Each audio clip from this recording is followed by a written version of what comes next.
Ayla nunca haría eso. ¿O sí? Sí. ¡Ay, qué hermoso! ¡Qué bonita! Ay, todo es tan romántico. Quiero un anuncio así en la vida real. Beso. Beso. Ay. Oh, su novia. Entonces parece que vamos a ser felices. Se va a poner celosa.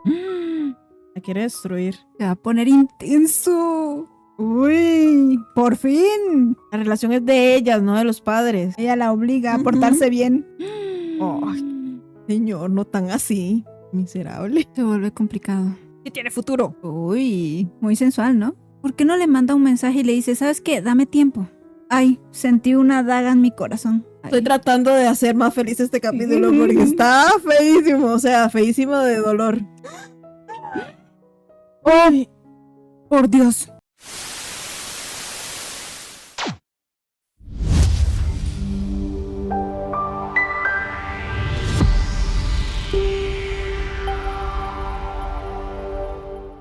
Hola, personitas diversas. Bienvenidas a ¡Mi mundo diverso!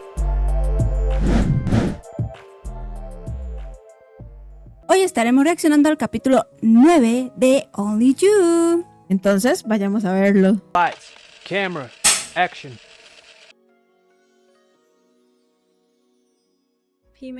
Estuvo buenísimo el capítulo anterior porque los reporteros las encontraron. Sí, el papá supo todo y los reporteros las vieron. Entonces, ¿qué pasará? Está bastante intenso este capítulo. Si no han visto el capítulo anterior, por aquí se los vamos a dejar. La reacción anterior, vayan a verla. Y este se viene con todo, ¿eh? Vamos a ver cómo reaccionan los fans de Ayla. Yo siento que van a reaccionar bien, ¿no? Ujú. No está haciendo nada Si malo. la aman, Sí. Sí, es que no está haciendo nada malo. es que a veces son un poco tóxicos, entonces Ujú, ujú. no quiere verla con nadie más que no sean para ellos. Sí. คอมเมนต์ฉ่ำเลยค่ะ Pero supo la jefa. Ujú. โทรหาให้ได้เดี๋ยวนี้เลย โทรแล้วค่ะ แต่ไม่รับสายเลยค่ะ โทรหาคุณธนาดีไหมคะ ต่อสายเลย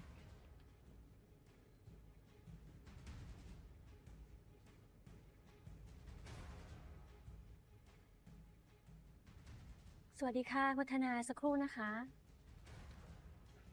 คุณธนาคะ ฉันมีเรื่องสำคัญจะคุยด้วยค่ะ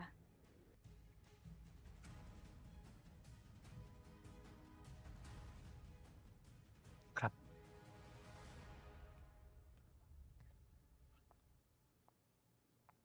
Van agarraditos de la mano. Oh. Como señor, ya le traje a su hija. Ujú.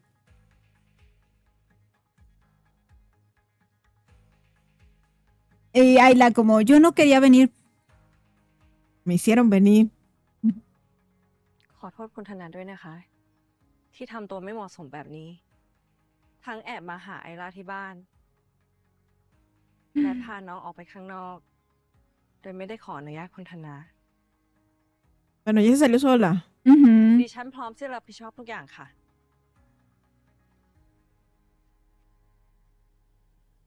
Mm.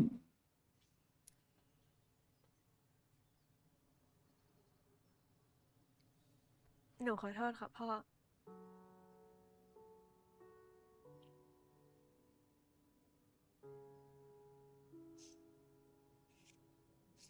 Mm.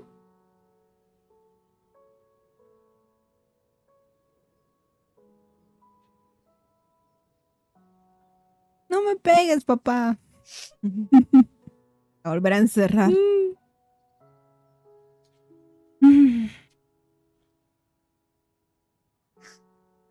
หนูขอโทษนะคะ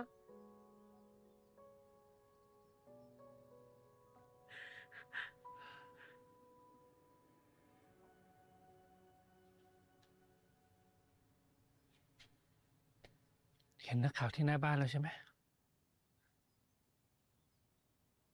หนูจะทำไงต่อไป ถ้าหนูขอโทรศัพท์คืนก่อนได้ไหมคะ หนูน่าจะต้องโทรบอกค่ายนะคะ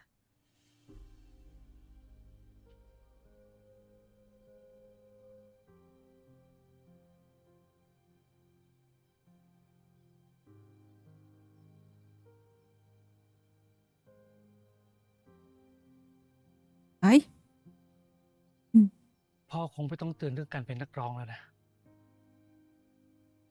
มีข่าวเช้าแบบนี้ถ้าทางจะไม่รอด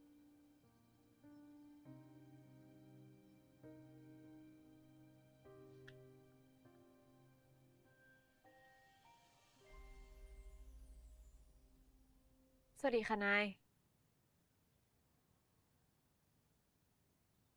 เห็นแล้วค่ะ พรุ่งนี้ตอนเที่ยงไอร่าจะแถลงข่าวในไลฟ์นะคะ Enfrentarse. Eso es lo que tiene que hacer. Ujú. Ahorita sale diciendo, es solo mi guardaespaldas. Uy, no. Que la niegue. Ujú. No, no creo. Oh. Ayla nunca haría eso. ¿O sí? Sí. ไอร่าต้องขอโทษด้วยนะคะ Mm. ที่ทำให้นายต้องมาวุ่นวายด้วยเลย ไม่เป็นไรเลย จริงๆก็รู้สึกตังหงิดมาตั้งนานแล้ว แต่นี่ก็ อืม ลืมถามว่าจะถามไม่ได้ถาม Ujú. พอได้คำตอบนี่มาเป็นรูปภาพเชียร์เล่นเอาคืนก่อน แทบไม่ได้นอนเลย Mm. ต้องขอโทษด้วยนะคะ ที่เป็นต้นเหตุของเรื่องนี้ คุณระวีจะขอโทษทำไมอะคะ คุณไม่ได้ทำอะไรผิดเลย นี่ เจ้าตัวแสบอยู่นี่ใช่ไหมเราอะต้นเรื่องเนี่ย ขอโทษนะคะ ไอร่าพร้อมไหมคะ พร้อมค่ะ ไหวนะ ไหว Se viene la hora de la verdad. Uf. ¿Cómo saldrá todo esto? เป็นกำลังใจให้ไอร่าด้วยนะ Suerte, Ayla. พี่จะอยู่ตรงนี้แหละ ไม่ไปไหนทั้งนั้น Mm.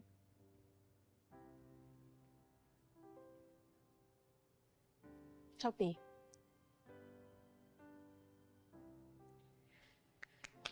อ้าว พร้อม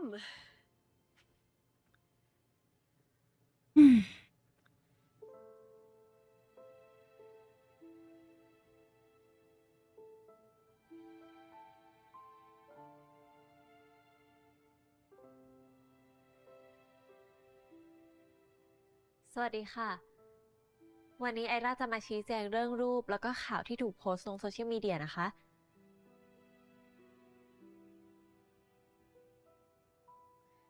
คนในรูปคือไอร่าเองค่ะ ส่วนผู้หญิงในรูป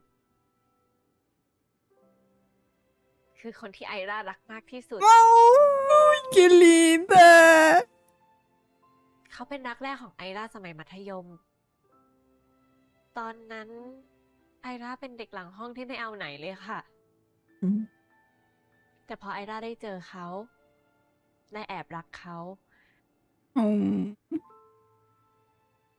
มันทำให้ไอร่าอยากเป็นคนที่ดีขึ้นมากกว่าเดิม พี่เขายังคอยสนับสนุนไอร่าให้ทำตามความฝันที่อยากจะเป็นนักร้อง Se está enterando จนก el ระทั่งวั papá. นหนึ่งมันมีเหตุที่ทำให้เราต้องแยกจากกัน ตอนนั้นไอร่าไม่รู้หรอกค่ะว่าเกิดอะไรขึ้น แล้วพี่เขาหายไปไหน ตั้งแต่นั้นมา มันทำให้ไอร่าอดทนกับทุกอย่าง อดทนฝึกซ้อมเต้นร้อง อดทนกับทุกสิ่งที่ผ่านเข้ามาในชีวิต เพื่อที่ไอร่าจะได้เป็นนักร้อง เพื่อที่แสงจะได้ส่องถึงไอร่า เผื่อว่าวันหนึ่งพี่เขาจะเห็นไอร่าบ้าง Mm. Para que la viera. นั่นแหละค่ะ คือเหตุผลที่ไอร่าไม่อยากจะปล่อยมือพี่เขาอีก Mm. Qué destino. Ujú. จนในที่สุดวันนี้ เราก็ได้กลับมาเจอกัน ได้กลับมาจับมือกัน ได้กลับมารักกัน Una novela basada en la vida real desde ahí en los comentarios. Parece que la están apoyando, ¿eh? Ujú. ไอร่าดีใจ Se ven มาก buenos. Ujú. แล้วก็มีความสุขมาก อ๋อ นี่แหละค่ะคือเหตุผลว่าทำไมไอร่าถึงไม่อยากจะปล่อยมือจากพี่เขาอีกค่ะ Romántico. อืม ไอด้าไม่ได้อยากโกหกแฟนๆ ที่รักแล้วก็เป็นห่วงไอด้า Ella es una fan más, ¿eh? ขอบคุณทุกคนนะคะ ที่รักแล้วก็สนับสนุนไอด้ามาตลอด แต่ถ้าวันนี้ ทุกคนจะเปลี่ยนใจไม่รักไอด้าแล้ว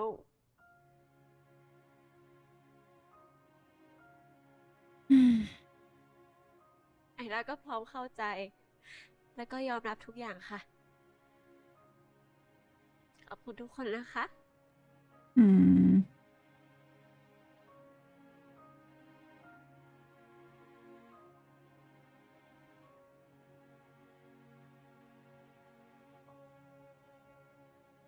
Ahora sí, entiende el papá. Ah, lloró. Ujú. Hasta la Bien. amiga. Ujú, tiene que entender que es el amor de su vida, que no lo va a poder separar de ella. Ujú.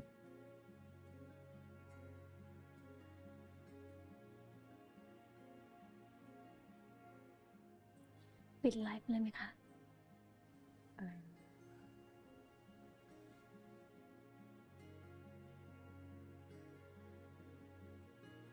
¡Oh!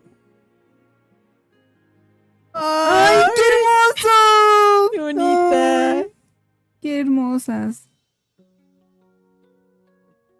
Estará siempre a su lado. Todo es tan romántico. นายคะแต่ Quiero un anuncio así en la vida real. ความรักมันเป็นสิ่งสวยงามอะ Ujú. ไม่ว่าอะไรจะ Entre เกิดขึ้น ellas. ฉันจะ Ujú. ยืนอยู่ข้างไอด้าตัดภาพกว้างกว้างอีกกว้างอีก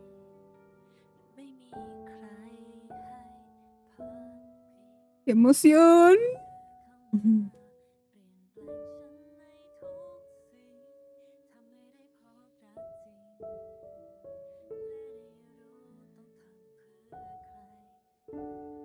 Beso, beso. Queremos el espectáculo completo. และนี่คือพี่ตะวันค่ะ แฟนของไอด้าเอง Ay. ¡Oh! ¡Su novia! ¿Y ahora qué hago? Saluda. No está acostumbrada. No.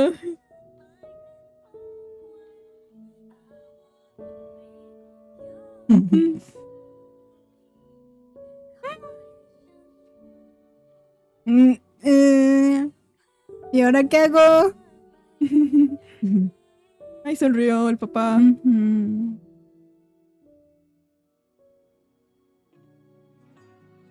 Mm. Entonces parece que vamos a ser felices. Pero todavía tenemos el problema de los padres. Cierto.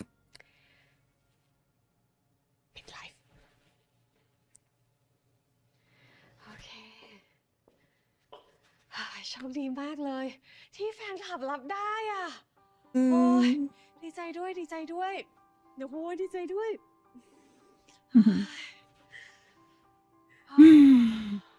Qué fuerte. ขอบคุณนายมากๆนะคะ ที่เข้าใจพวกเรา ไม่เป็นอะไรเลย เธอสองคนไม่ได้ทำอะไรผิด ความรักของเธอสองคนมันเป็นสิ่งสวยงามจะตายอ่ะ แล้วไม่ว่าจะความรักในรูปแบบไหนนะ Totalmente เราไม่ปิ cierto. ดกั้นถูกไหม Mm.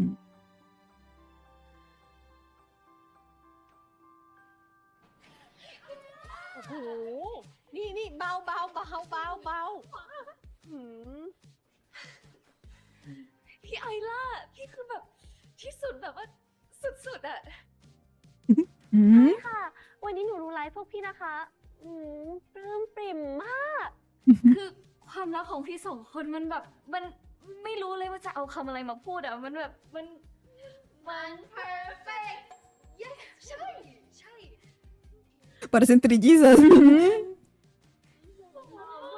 โอ้โห นี่สาว มีซ้อมร้องเพลงซ้อมเต้นไม่ใช่เหรอ ไปซ้อมนะคะ ไปได้แล้วนะคะ ไหนอ่ะ ไม่โหไม่แหอะไรแล้ว ไปซ้อม ไป ไปก็ได้ เออ แต่พวกหนูเป็นแฟนคลับพี่ตะวันนะคะ Mm.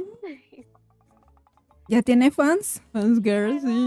พวกหนูขออนุญาต Podemos si le hacen el corazón. Mm. ไปซ้อม ไปเร็ว ไป ไป ไป ไป ไป ไป Se va a poner celosa. Ujú. Ayla. จริงๆเลย Solo para eso llegaron. คุณระวีนี่ดังใหญ่แล้วนะคะ ถ้าสนใจจะเข้าวงการบันเทิงเนี่ยบอกได้เลยนะ จะขอเป็นผู้จัดการส่วนตัวให้เลย ดังจริงค่ะ นี่นะคะหลังไลฟ์เนี่ย งานคู่เข้าเพียบเลย ติดต่อทั้งสองคนนี้ไปออกรายการสัมภาษณ์กันนะคะสนใจไหมคะ ถ้าสนใจเนี่ยเดี๋ยวทางนี้ประสานให้เลยค่ะ ไม่ Mm. เป็นไรดีกว่าค่ะ พี่ตะวันจะได้ไม่ต้องลำบากใจด้วย แค่ทุกคนยอมรับพวกเราก็ซึ้งใจมากแล้วค่ะ Ujú. พวกเราขอคบกันแบบนี้ดีกว่าที่สบายใจเนอะ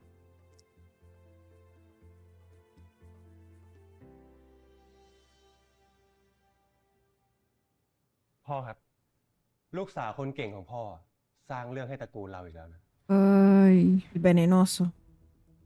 นี่ไงครับ พ่อดูเองเลย หมดแล้ว ชื่อเสียงที่พ่ออุตสาห์สร้างมา ¿Y luego qué hay แต่ de วัน malo? มันไม่เจียมตัวเลยนะพ่อลิอาจจะไปเป็นแฟนกับนักร้องดัง แล้วเป็นไงอะพ่อ โดนแฟนขับเขาด่าแรงขนาดเนี้ยนี่แฟนขับพานมาด่าตระกูลเราแล้วนะพ่อ ไหนคอมเมนต์ที่ด่าตระกูลเรา Ujú, ¿dónde están? แล้วไหนคอมเมนต์ที่ด่าตะวัน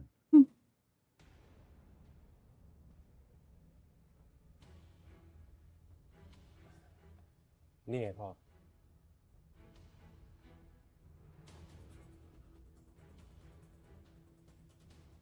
แอคเคาท์เนี่ยมันเป็นแอคเคาท์หน้าม้าของแก แกคิดว่าฉันไม่รู้เลย Lo atraparon.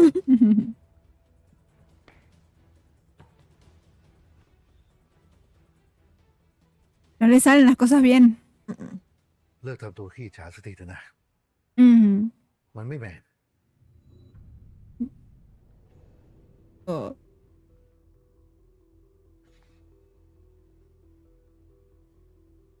ใครจะไปแมนเท่าลูกรักพ่อ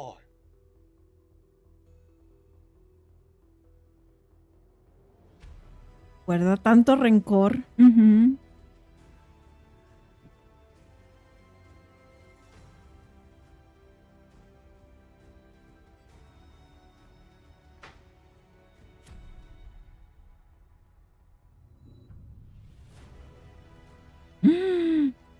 La quiere destruir.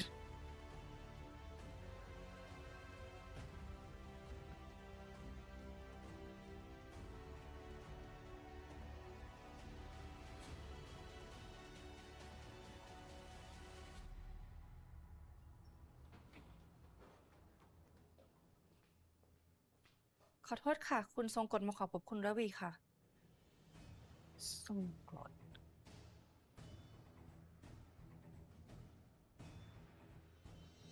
Se va a poner intenso.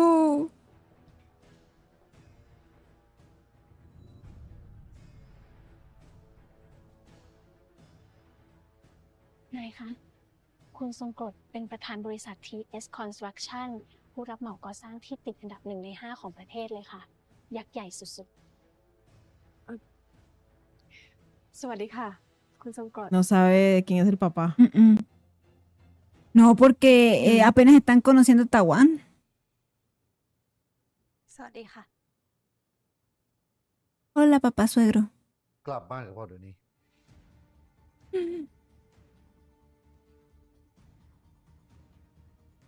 ไม่ค่ะ ¿Ya tiene su propia casa?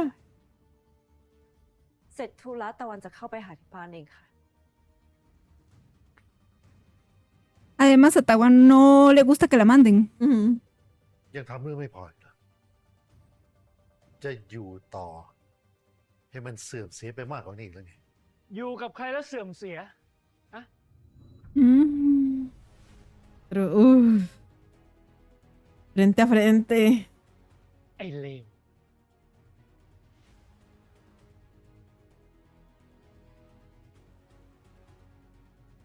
ไม่ได้เลวธรรมดา แต่เลวแบบสมบูรณ์แบบด้วยสิ Uy. พูดจาเพ้อเจ้อเหมือนเดิมนะ ใครเพ้อเจ้อมึงหรือกู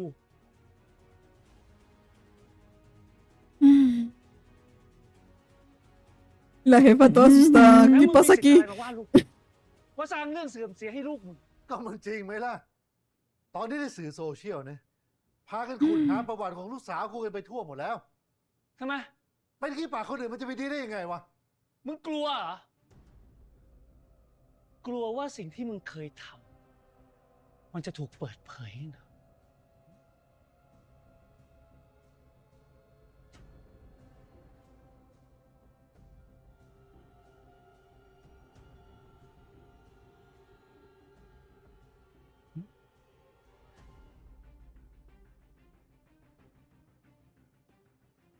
ตะวัน กลับบ้านกับพ่อเดี๋ยวนี้ แล้วก็ไม่ต้องมายุ่งกับลูกสาวมันอีกนะ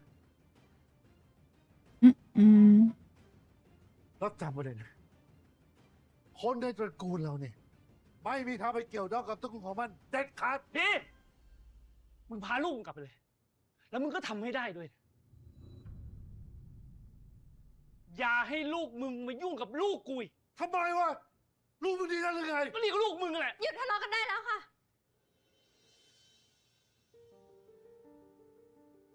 ทำไมคนที่ให้กำลังใจเรา เข้าใจเราถึงไม่เป็นพวกพ่อเราล่ะคะ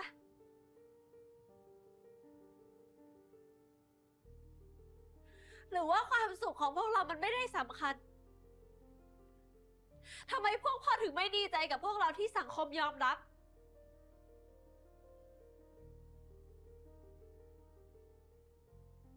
หรือว่าเรื่องในอดีตมันสำคัญขนาดนั้นเลยเหรอคะ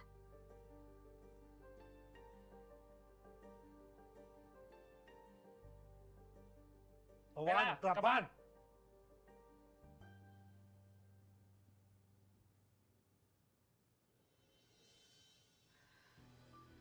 พี่ว่าเราสองคนกลับบ้านไปก่อนดีไหมไปคุยไปเคลียร์กันที่บ้านนะ เชื่อพี่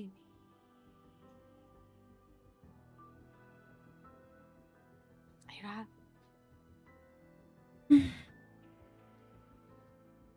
ไอ้ละ ไม่ต้องไปไหว้มัน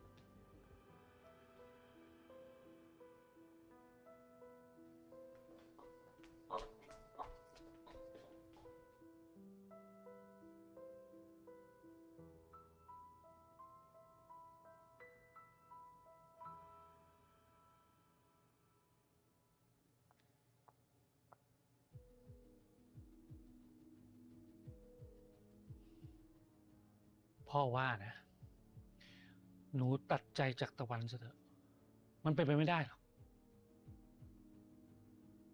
จะให้พ่อเนี่ยดองกับไอ้ทรงกรด พ่อทำไม่ได้จริงๆ แค่เห็นหน้ามัน พ่อก็อยากจะต่อยมันให้คว่ำนะ ทั้งที่พ่อรู้ว่าถ้าเกิดว่าหนูเลิกกับเขาหนูจะเสียใจมากนะเหรอคะ Mm.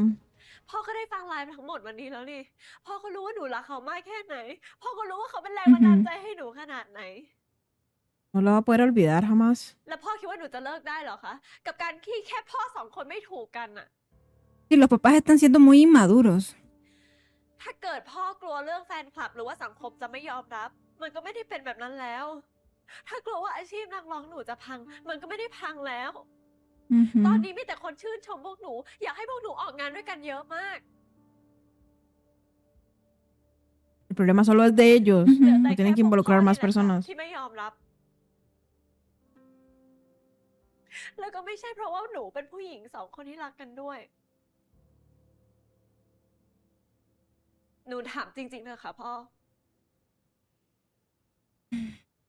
พ่อให้อภัยพ่อพี่ตะวันไม่ได้เลยเหรอคะ พ่อทำไม่ได้จริงๆ ลูก Sabes, a veces pienso que hay algo más ahí, ¿sabes? Sí.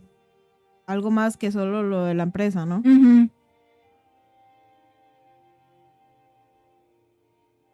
También le dolió porque era su mejor amigo, quizás. también. Pero se está viendo llorar a su hija. Mm.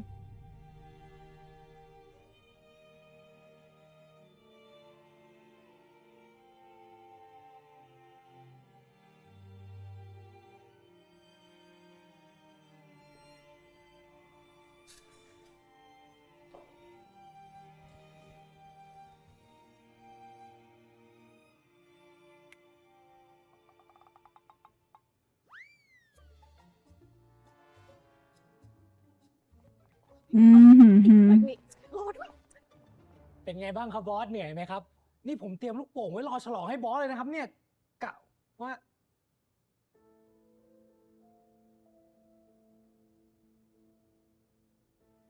ทำไมมันอึมครึมอีกแล้วอ่ะนี่กะว่าจะโชว์พวกคอมเมนต์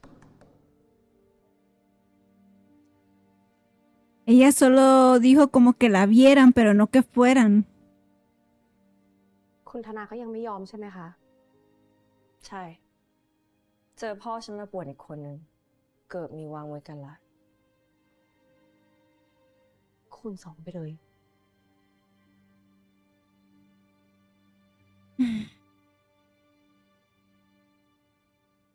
นี่เอกสารจากบริษัท TS Construction ส่งให้บอสครับ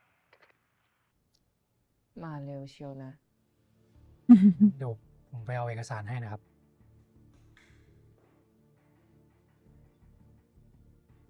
เพราะว่าปิดบริษัทนะ แล้วมาช่วยงานพ่อดีกว่า หนูไม่เหมาะกับงานของบริษัทพ่อละค่ะ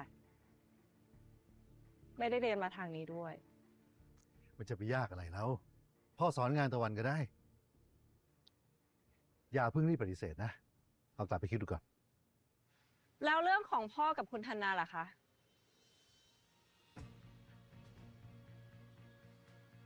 พ่อยังต้องพูดอะไรเกี่ยวกับไอ้ทนายอีกเหรอตะวันก็เห็นกับตาตัวเองแล้วนี่ ว่ามันเป็นคนยังไง ที่พ่ออยากให้ตะวันเลิกกับลูกของมันเนี่ยนะเพราะพ่อไม่มีทางเป็นญาติดีกับมันเด็ดขาด แต่ตะวันกับไอร่ารักกันค่ะ เราจะไม่เลิกกัน Desafiando todo. กลับไปศึกษางานบริษัทซะนะ แล้วก็หาเวลาไปเปลี่ยนนามสกุลกลับมาด้วย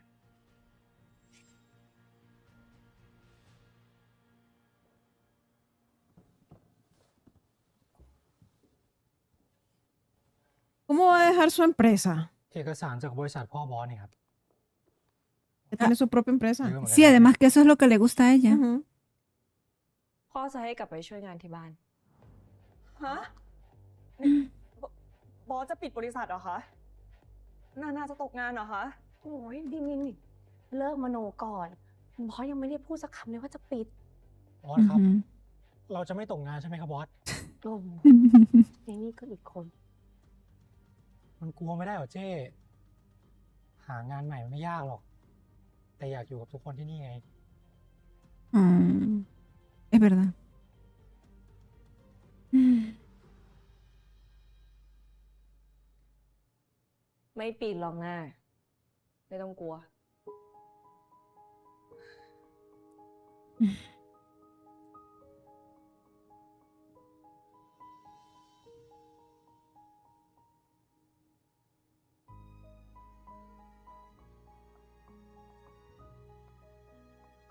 En serio se está volviendo la serie cada vez más triste.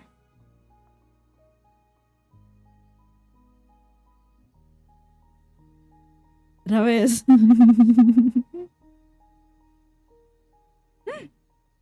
Ahora sí la vieron.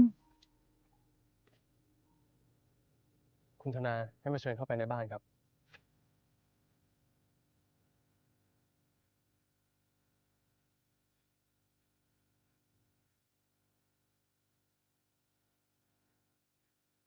Intenso. ว่าจะไม่ปีนบ้านหลังนี้เพื่อมาหาไอ้ไลอีกถ้ารักน้อง ก็ช่วยให้เกียรติน้องให้มากกว่าที่ผ่านมาด้วย ค่ะคุณธนา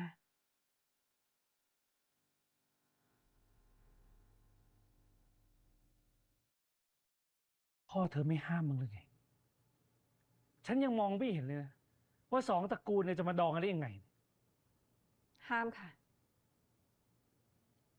แต่ตะวันไม่ทำตามค่ะ รันกันสักขนาดนี้ ครอบครัวเธอก็ไม่ได้ยอมรับนะแล้วจะให้ฉันปล่อยไอร่าไปตกระกำลำบากนั่นเหรออยู่กับคนจิตใจคับแคบแบบนั้นเนี่ยไอร่าไม่มีทางมีความสุขไปได้หรอก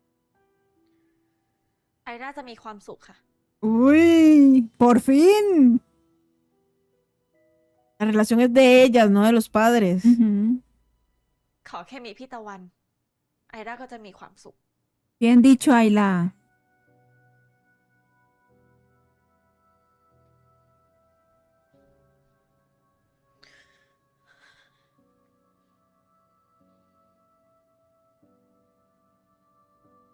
No te sientes aquí. Anda ya con tu papá. Ella la obliga a Ujú. portarse bien. ฉันจะพูดอีกครั้งหนึ่ง จะได้รับรู้ทั้งสองคน หลังจากนี้ถ้าอยากจะมาหาไอร่าอีกก็ให้เข้าตามตรอกออกตามประตู อย่าได้คิดทำอะไรพี่เลนอีก มาอย่างให้เกียรติไอร่าด้วย Bueno, la va a ถ้าจะมา dejar. ก็มาให้เห็นกันแบบนี้ ฉันรู้ว่าห้ามไม่ได้หรอกนะ ที่ไม่ให้เจอกันเนี่ยที่ฉันไม่ได้ห้าม ไม่ได้หมายความว่าฉันยอมให้คบกัน แค่รู้ห้ามไปก็แค่นั้น Ujú. ถ้าอยากจะรักกันแบบนี้ แบบที่พ่อไม่มีความสุขก็ตามแต่ Oh, señor, no tan así. Miserable. Ya se vuelve como una felicidad agridulce. Ujú.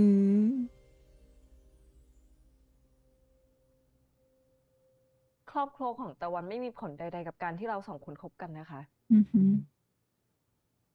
ไอล่าก็ไม่มีความจำเป็นที่จะต้องไปอยู่บ้านหลังนั้น หมายความว่าไง ตะวันไม่เคยได้รับการยอมรับ จากคนในบ้านหลังนั้น ตะวันต่อสู้ทุกอย่างจนมีทุกวันนี้ด้วยตัวตะวันเอง Ujú. Son sus ดังนั้นคุณ cosas. ธนาไม่ต้องเป็นห่วงนะคะ ตะวันจะไม่ยอมให้ใครมาทำร้ายไอล่าได้ค่ะ Ujú.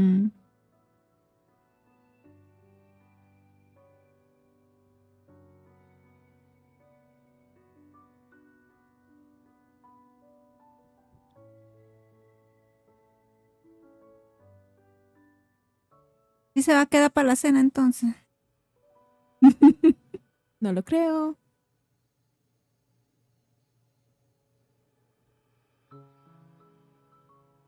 Se vuelve complicado.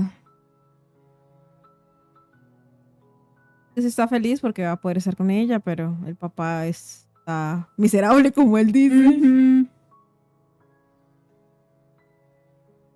Complicado todo. Y como ellos han estado juntos desde que ella era una niña, imagínate hacerlo sentir así.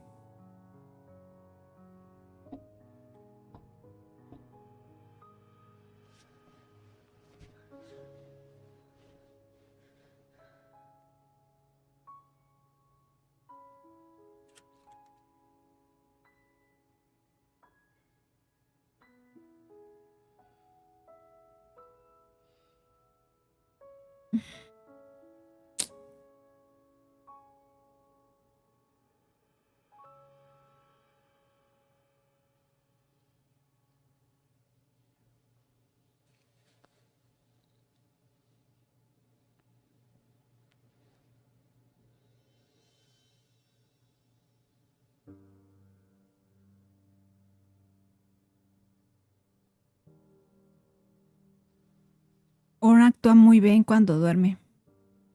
Se la creo. แล้วพวกหนูผิดอะไรคะ Porque en realidad está หนู durmiendo. กับพี่ตะวันก็ไม่รักกัน เลิกรักกันซะ เข้าใจนะ หนูเก็บเอาไปคิดแล้วกันนะว่าจะเก็บอะไรไว้ ระหว่างความรักที่ไม่มีทางไปกันรอด Que กับ tiene ความ futuro. ฝันที่ Ujú. สร้างมาด้วยตัวเองทั้งหมด Las dos ya son grandes. Ya se mantienen พ่อรู้ว่า solas. หนูรักเขามากแค่ไหน พ่อก็รู้ว่าเขาเป็นแรงบันดาลใจให้หนูขนาดไหน พ่อให้อภัยพ่อ Ella se พี่ hizo ตลอดไม่ได้ cantante เลย por เหรอคะ ella. Ujú. พ่อทำไม่ได้จริง ๆ ลูก หนูไม่รักพ่อแล้ว หนูไม่อยากอยู่กับพ่อแล้ว ไปเลยไม่อยากอยู่บ้านนี้แล้วไม่รักพ่อแล้ว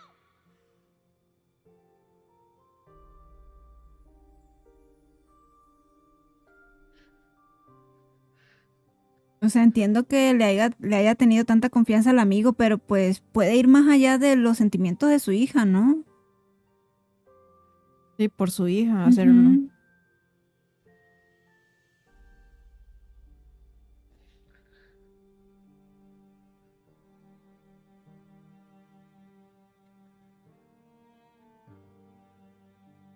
Mm.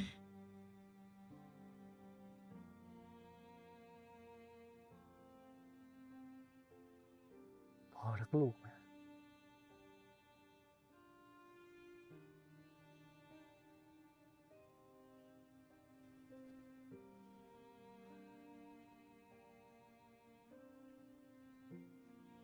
Es que están como más apegados también ellos dos.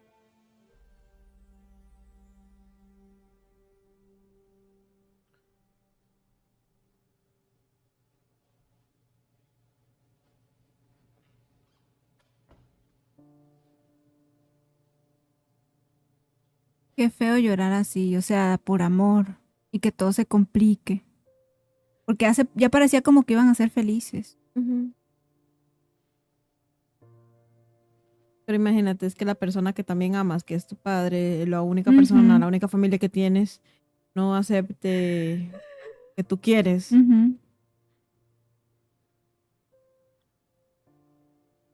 ¿Cómo se puede ser feliz así? Es como ser feliz a medias, Ujú. algo así.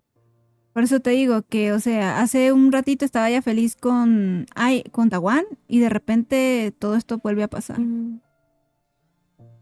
Está llamando. Mm. ¡Le colgó! ¿Por qué?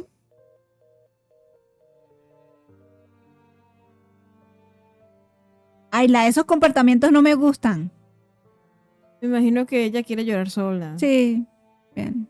Ahorita no quiere que la moleste nadie. Mm. Mm. Mm.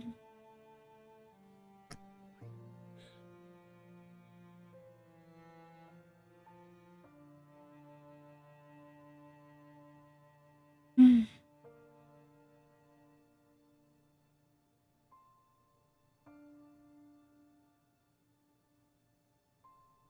Wow.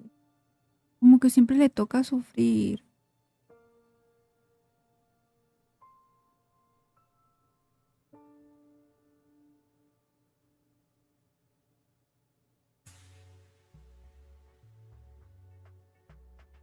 Uy. Muy sensual, ¿no? Ujú.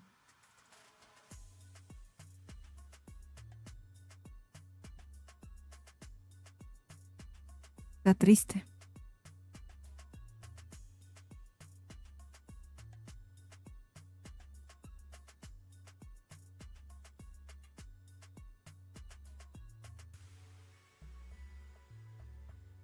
Sí, está muy triste. Ujú. Y ella sacando su tristeza de otra forma. Ujú.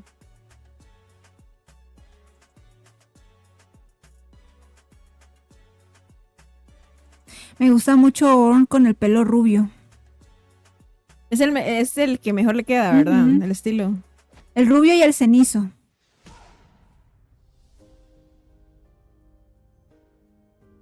Muy enojada. Ujú. Mm.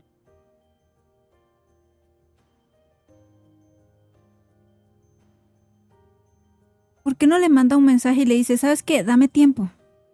Es feo estar así. Esperando. Ujú. Ni sabes qué está pasando. Ujú. Que le diga, Tawan, ahorita mira, no quiero nada porque estoy procesando lo de mi papá. Dame un tiempito. Ujú. a solas. Ujú. Conmigo misma. Quiere hablar con nadie ella. Hasta se ve como que está comiendo triste. นี่ของโปรดของหนูพ่อจำได้ ขอบคุณค่ะ Y no ha recordado también que le gusta estar feliz su hija.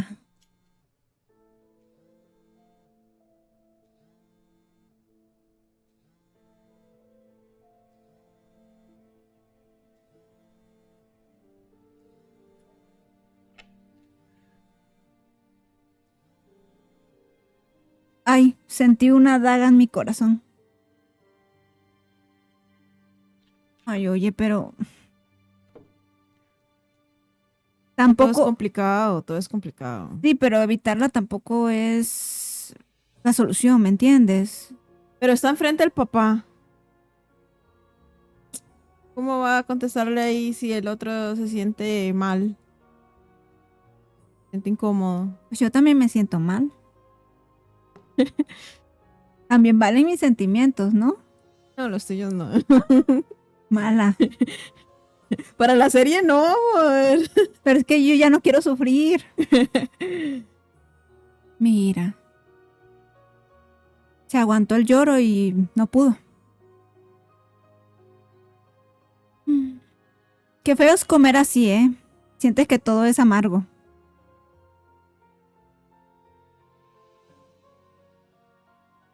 แค่เราสองคนรักกันเนี่ยมันผิดมากหรือไงก็ไม่รู้เนาะ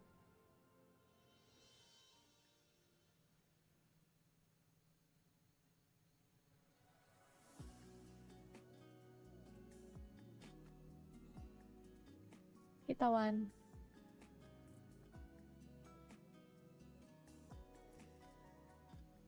พี่ตะวันคิดว่าเราสองคนจะคบกันโดยที่พ่อไม่ยอมรับได้เหรอคะ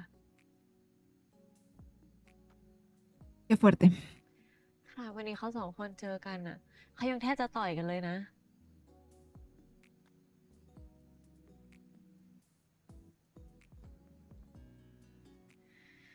ทำไมหนูถึงมองไม่เห็นทางออกของปัญหาของเราสองคนเลยอะ Ay, Tawan, pero di algo. No, no dice nada. Solo se queda viéndola. Es que ya no sabe ni qué responderle. No tiene respuesta para eso. Pero eso uno está preguntando y que a uno no le digan nada.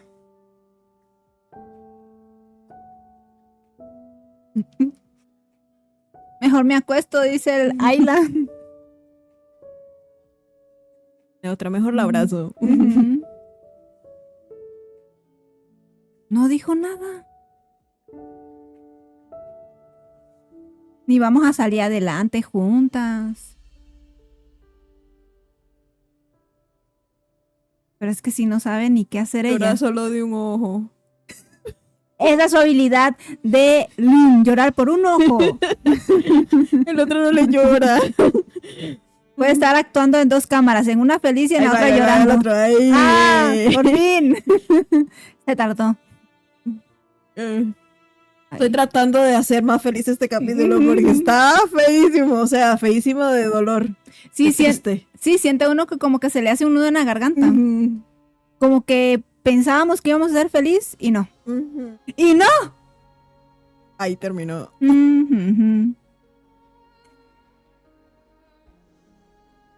Qué triste. Mucho.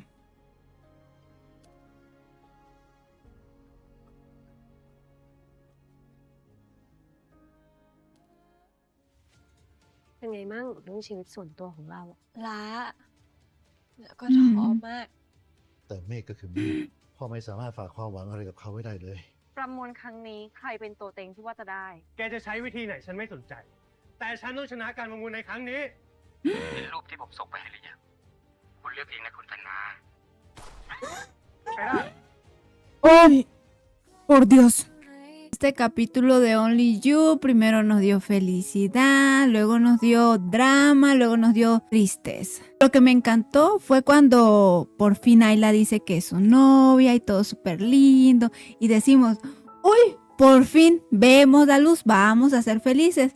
Y de repente que vienen los papás, que son unos inmaduros, porque son unos inmaduros, a pelearse a la disquera de la hija. Y no, que siempre no, que no vamos a ser felices. En este capítulo, no. Y la verdad que sí me quedo como un sinsabor, porque como que le están dando más vuelta a la felicidad. Y yo ya pensé que en esta íbamos a lograr como ser felices, ¿no? Como ya tener todo un poquito más tranquilo, pero no se va a poder. Entonces yo espero que en los capítulos que siguen venga mucho, pero mucho amor.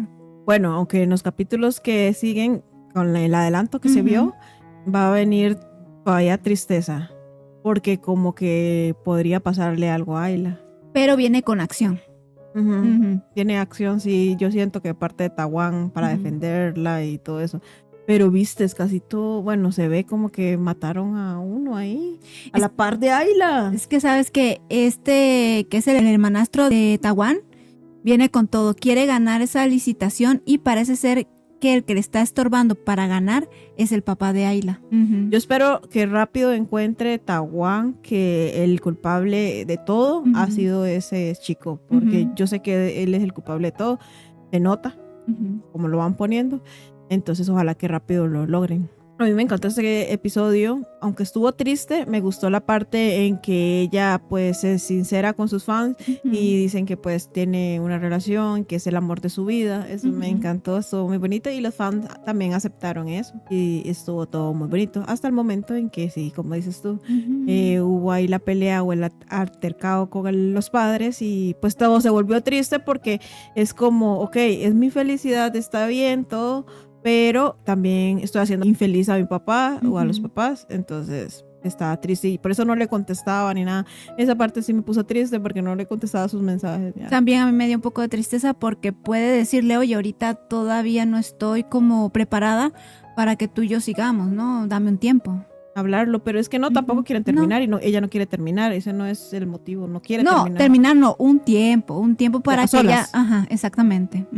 Personitas diversas, cuéntenos qué tal les pareció a ustedes este capítulo 9, todo lo que se vivió, las emociones, estuvo muy triste, entonces coméntenos qué les pareció, aquí los vamos a estar leyendo en los comentarios. Y si les gustó esta reacción nos ayudaría mucho si comparten este video, se suscriben y dan like. Sí, y recuerden tocar a la campanita para que YouTube les notifique cuando subamos el próximo video. Y por aquí les estaremos dejando los capítulos a las reacciones anteriores. Vayan a verlos, no se lo pueden perder, están muy buenas. Nos vemos en el siguiente episodio.